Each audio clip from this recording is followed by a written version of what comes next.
Le Téléthon se poursuit à 18 h. Le compteur indiquait 700 000 € de promesses de dons en Bretagne pour la recherche contre les maladies génétiques. La Bretagne où beaucoup d'associations se mobilisent. Plusieurs centaines de manifestations étaient organisées aujourd'hui.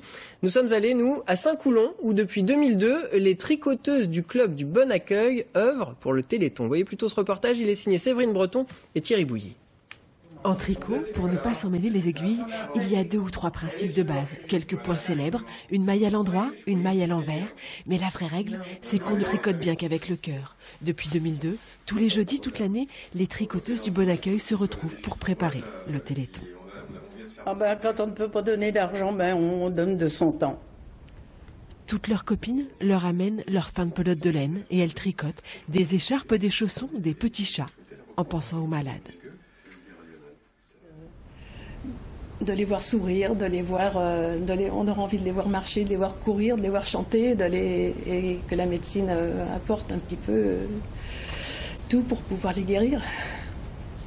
Quand on a été gravement malade, il y a des choses qu'on comprend mieux.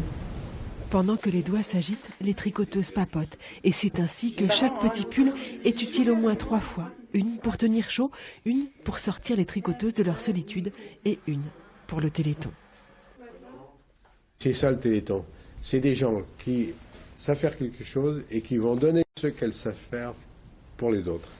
Il y en a qui courent, il y en a qui marchent, il y en a qui ont couru toute la nuit là parce qu'ils savent courir et les malades ne peuvent plus courir. Elles les tricotent parce que c'est vrai que quand on a la myopathie, les doigts ils sont foutus. On ne peut plus tricoter. Elles savent le faire, elles tricotent. Il y a ça dans la tête des gens. Et ça donne aussi ce genre de truc, une force extraordinaire aux malades, qui savent qu'il y a des gens qui, pour eux, font des trucs qu'eux, ils ne peuvent pas faire. Et petit à petit, point après point, maille après maille, leur tricot s'allonge et grâce à elles, le monde paraît plus chaud.